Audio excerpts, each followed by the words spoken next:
That one will drift out of play. A couple of rows behind the Reds' first base side dugout. It's 3-2 on Logan Schaefer, who is singled and flied out to center field.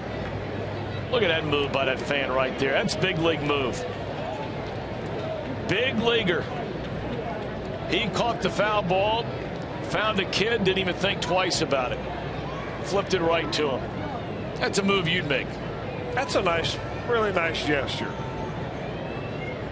It was a younger guy.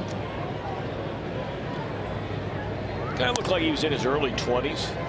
Cozart will cut it loose, and in time to get the speedy Schaefer. Let's find that guy down there. Here he is. He flips it to him. All right, now and then he's thinking, okay, well, that was nice, but you know what? I can't do this. How about that? Yeah, re-gifted. That's the old 5-4-3.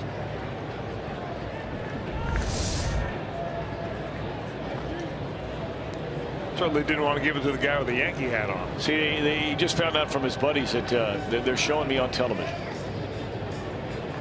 That's the world we live in now. All of a sudden, bang. And bang off the bat of Parra.